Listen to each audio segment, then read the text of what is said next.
میں چاہ رہی ہوں کہ غزوہ تبوک سے پیچھے تھوڑا سا چلتے ہیں تاکہ آپ کو کنیکشن نظر آئے کہ اصل وجہ کیا ہوئی تھی غزوہ تبوک کی. مختصر سا میں آپ کو بتا دیتی ہوں تاکہ مزید آپ پہ بات واضح ہو. اس میں ہم دیکھتے ہیں کہ جب صلح حدیبیہ ہوئی تھی 6 ہجری میں، تو صلح کی ایک بڑی اہم شق کیا تھی کہ آئندہ 10 سال کے لیے جنگ نہیں ہوگی.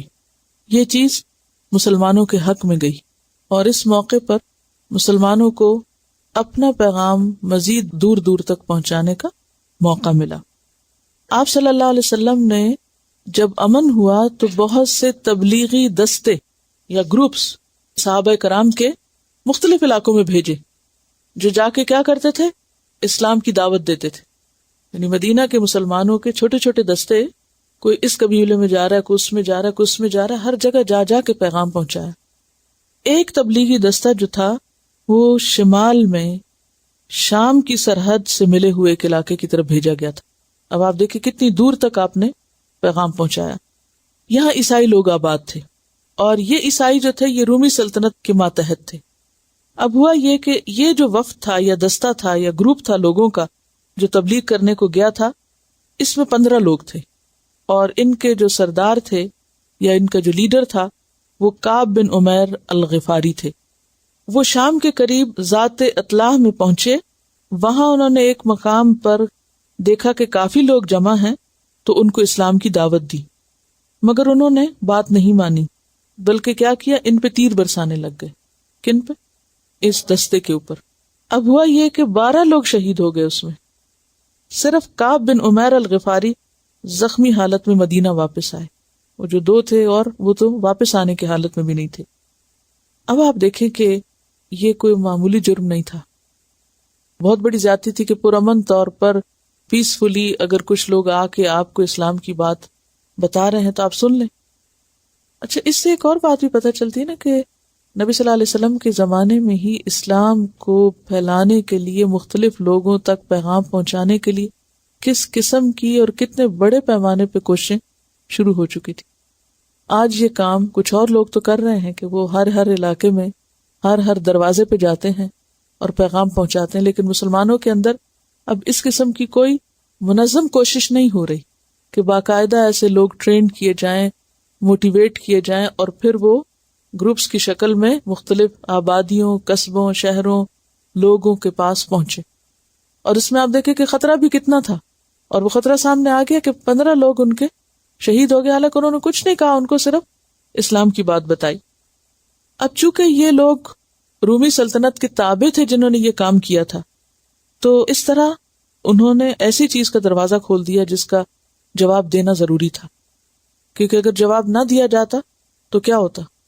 ان کے حوصلے اور بڑھ جاتے. رسول اللہ صلی اللہ علیہ وسلم نے الحارث بن عمیر الازدی کو ایک دعوتی خط دے کر حاکم بصرہ کی طرف روانہ کیا. جب وہ موتا کے علاقے میں پہنچے، جنگ موتا کو سنا ہوگا آپ نے، تو ان کی ملاقات شرحبیل سے ہوئی. اس نے ان سے پوچھا کہاں جا رہے؟ اس نے کہا حاکم بصرہ کے پاس. اس نے کہا شاید تم محمد کے بھیجے ہوئے ہو صلی اللہ علیہ وسلم. کہا ہاں. اس کے بعد اس نے اپنے آدمیوں کو حکم دیا اور انہوں نے الحارث بن عمیر کو تلوار مار کے قتل کر دیا.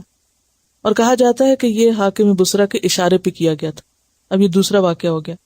شرحبیل بن عمرو الغسانی عیسائی تھا اور وہ رومی حکومت کا ایک افسر تھا.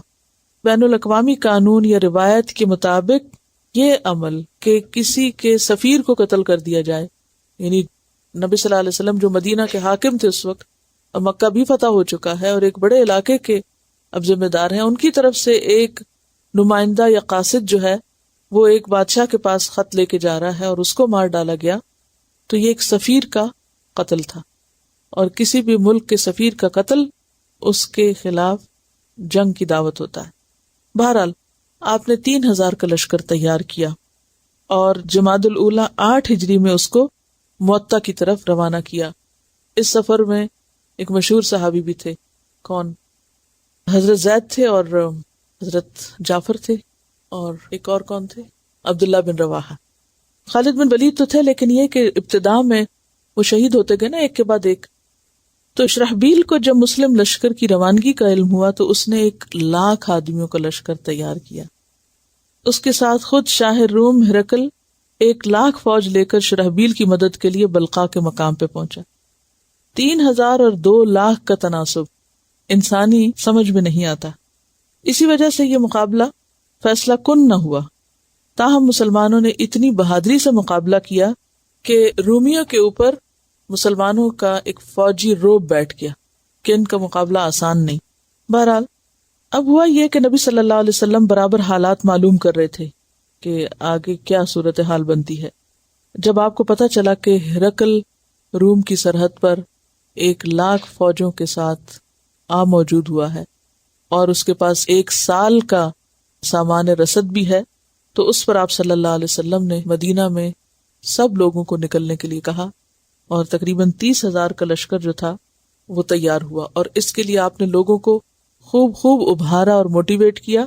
اور آپ صلی اللہ علیہ وسلم کے بارے میں آتا ہے کہ جب آپ کسی جنگ کے لیے نکلتے تو عموماً اشارے کے نائے سے کام لیتے، لیکن غزوہ تبوک کے بارے میں آپ نے صاف اعلان کیا کہ ہمیں کہاں جانا ہے۔ اسی وجہ سے پھر بہت سے لوگ گھبرا بھی رہے تھے کہ سفر دور کا ہے، اور وہ عربوں کے علاوہ کسی اور سے لڑنے کے بھی عادی نہیں تھے، اس لحاظ سے بھی انہیں فکر تھی۔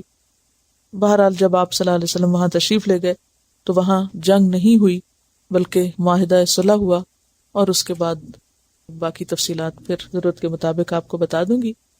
لیکن یہ ہے کہ یہ جنگ ایک بہت بڑا امتحان تھی۔ اب دیکھیں کہ ایک گروپ وہاں پر مارا گیا، دوسرا سفیر ختم ہوا، تو یہ سب کے لیے ایک خوف کی بات بھی تھی۔ اور پھر اس کے بعد جو 3,000 کا لشکر گیا وہ بھی کسی فیصلہ کن نتیجے پہ نہیں پہنچا، اس میں آپ صلی اللہ علیہ وسلم کے منہ بولے بیٹے حضرت زید بن حارث اور عبداللہ بن رواحہ اور حضرت جعفر جو تھے وہ بھی شہید ہوئے تھے۔ حضرت جعفر وہی ہے نا جنہوں نے نجاشی کے دربار میں اسلام پیش کیا تھا، اور پھر جب فتح خیبر ہوا تھا اس وقت حضرت جعفر واپس لوٹے تھے 7 ہجری میں، اور 8 میں آپ نے ان کو اس طرف بھیج دیا۔ تو بہرحال آگے پھر ہم دیکھتے ہیں کہ کیا ہوتا ہے۔ عفا اللہ عنک، اللہ آپ کا بھلا کرے۔ عفا یعفو عفون عین فے واو سے ہے، عفو کہتے ہیں خطا سے یا غلطی سے تجاوز کرنے کو اور پکڑ نہ کرنے کو۔ التجاوز عن الخطا و ترک المؤاخذہ علیہ۔ عفو کا ایک اور معنی بھی آپ نے پڑھا ہے، کیا؟ بڑھنا، زیادہ ہونا، زائد کے معنوں میں بھی۔ یسألونک ماذا ينفقون قل العفو، وہاں کیا معنی ہے؟ زائد۔ اور اسی طرح حتی عفو وقالو، سورۃ الاعراف میں آپ نے پڑھا یہاں تک کہ وہ بڑھ گئے اور پھلے پھولے۔ تو یہاں پر جو عفا اللہ عنک ہے، اللہ تعالیٰ کا خطاب ہے حضور صلی اللہ علیہ وسلم سے۔ اس کے 2 معنی مفسرین نے بیان کیے ہیں۔ ایک تو یہ ہے کہ آپ صلی اللہ علیہ وسلم کے پاس جب منافقین آتے اور آپ کے پاس عذر بہانے کر کے جنگ پر نہ جانے کی یا آپ کے ساتھ نہ جانے کی رخصت مانگتے تو آپ ان کو فوراً رخصت دے دیتے، تو اس بات پر ایک طرح سے آپ کو یہ کہا گیا کہ آپ کو ایسا نہیں کرنا چاہیے تھا، اللہ آپ کا بھلا کرے۔ لما اذنت لہم، آپ نے ان کو کیوں اجازت دی؟ لیکن امام رازی نے اس کا ایک اور معنی بھی بیان کیا ہے، اور وہ یہ ہے، وہ کہتے ہیں کہ ان ذالک یدل علی مبالغۃ اللہ فی تعظیمہ و توقیرہ، کہ یہاں اللہ سبحانہ و تعالیٰ نے آپ صلی اللہ علیہ وسلم کی تعظیم اور توقیر فرمائی ہے، یعنی اچھے معنوں میں استعمال ہوا ہے، جبکہ دوسری طرف خلاف اولا بات پر ایک طرح سے آپ کو یہ کہا جا رہا ہے کہ آپ کو ایسا نہیں کرنا چاہیے تھا۔ تو دونوں معنی مراد ہو سکتے ہیں۔ آپ نے ان کو اجازت کیوں دی؟